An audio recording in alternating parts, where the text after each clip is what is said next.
હવામાન નિષ્ણાત અંબાલાલ પટેલનું અનુમાન નવરાત્રીમાં પણ રાજ્યમાં જામશે વરસાદી માહોલ। 11 થી 20 ઓક્ટોબર દરમિયાન વરસાદી ઝાપટાની શક્યતાઓ છે। 17, 18 અને 19 ઓગસ્ટે વરસાદી ઝાપટાની આગાહી છે। 20 થી 22 ઓગસ્ટે દક્ષિણ ગુજરાતમાં વરસાદની શક્યતાઓ છે। 23 ઓગસ્ટથી વરસાદનું જોર વધવાની શક્યતાઓ હવામાન વિભાગ તરફથી વ્યક્ત કરવામાં આવી છે। અંબાલાલ પટેલનું આ કહેવું છે। 24 થી 28 ઓગસ્ટ દરમિયાન ભારે વરસાદની શક્યતાઓ છે। તો 26 ઓગસ્ટ બાદ ભારેથી અતિભારે વરસાદની સંભાવનાઓ છે। જન્માષ્ટમી દરમિયાન પણ વરસાદી માહોલ રહેશે। ગણેશ ચતુર્થીએ ભારે વરસાદી ઝાપટા પડશે। જન્માષ્ટમીના પર્વ નિમિત્તે પણ ક્યાંક છાંટા કે ક્યાંક હળવો વરસાદ થઈ શકે। લગભગ તારીખ 6 થી 10 સપ્ટેમ્બરમાં ભારે વરસાદ ઝાપટા પડવાની શક્યતા રહેશે। પર્યુષણ નિમિત્તે પણ વરસાદ ઝાપટા પડવાની શક્યતા છે।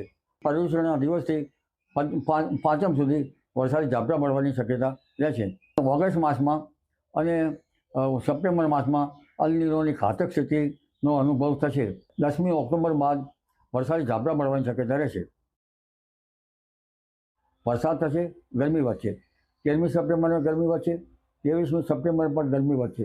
એટલે ગરમીના કારણે ભાદરવા માસમાં કહેવાય છે કે ભાદરવો ભરપૂર, એટલે ભારે વરસાદ ઝાપટા પડવાની શક્યતા રહેશે। આઠમના આસપાસ પણ વરસાદ ઝાપટા પડવાની શક્યતા રહેશે। અંબાજીના ડુંગર વિસ્તારમાં પણ વરસાદ ઝાપટા પડવાની શક્યતા રહેશે। પૂનમની આસપાસ પણ વરસાદ ઝાપટા પડવાની શક્યતા રહેશે।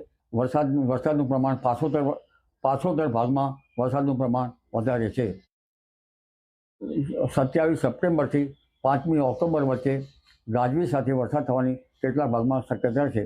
5મી ઓક્ટોબરે દરિયામાં પવન ફૂંકાવાની શક્યતા રહેશે। 17મી ઓક્ટોબરે દરિયામાં ભારે પવન ફૂંકાવાની શક્યતા રહેશે। એટલે આ વખતે દરિયો સપ્ટેમ્બર અને ઓક્ટોબરમાં તોફાની રહેવાની શક્યતા રહેશે અને ગુજરાતના ભાગોમાં પણ વરસાદ થવાની શક્યતા રહેશે। પવનની ગતિ વધુ રહેવાની શક્યતા રહેશે। દરિયાનું તાપમાન વધે તો ઓક્ટોબર નવેમ્બરમાં અને સાનુકૂળ સ્થિતિ બને તો ઓક્ટોબર નવેમ્બરમાં પણ વાવાઝોડા બની શકે।